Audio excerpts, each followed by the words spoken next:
Bago ang lahat, napakamura na lang nitong AXT903 full face helmet. Tingnan nyo nga naman ang angas ng helmet na ito, 499 na lang mga kaibigan. Kaya ano pa ang hinihintay nyo? E-check out na agad, pindutin lang yung link na nakapin sa comment section.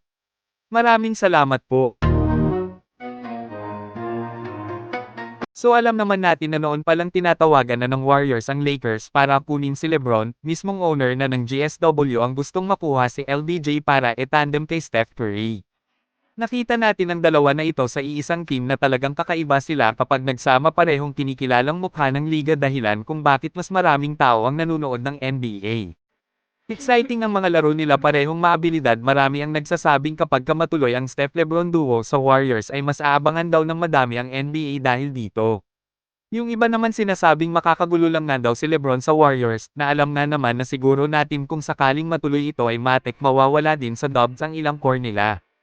Pwedeng mawala si Draymond o si Jimmy Butler para ipalit sa all-time leading scorer. Noong nakaraang araw lang lumabas ang report na kino-contact palagi ng Warriors ang Lakers tungkol kay LBJ, ibig sabihin gusto nga talaga nilang gumawa ng isang hindi malilimutan sa kasaysayan ng NBA.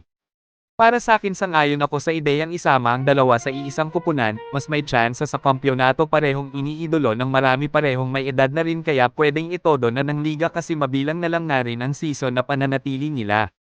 Kaya dapat na ibigay na ang gusto ng maraming fans na makita. Kayo mga kaibigan, sang-ayon ba kayo na ipagsama sina Steph at LeBron sa Warriors? I-comment lang po. Samantala may iilan naman ang nagsasabing mas okay pa nga daw na si Al Horford na lang ang kuhanin, sureball na fit, makakatipid sa sahod at walang malalagas na importante sa grupo. Yung galawan ni Al ay ang kulang sa team, mas madagdagan ang lakas nila dito, may Steph Curry at Jimmy Butler na, kaya delikado pa rin sila kahit hindi na si LeBron, si Al Horford na lang nga daw ang kuhanin. Kayo anong masasabi nyo? Ito panoorin natin hanggang dulo kung gaano kahusay ang former Boston Celtics champion.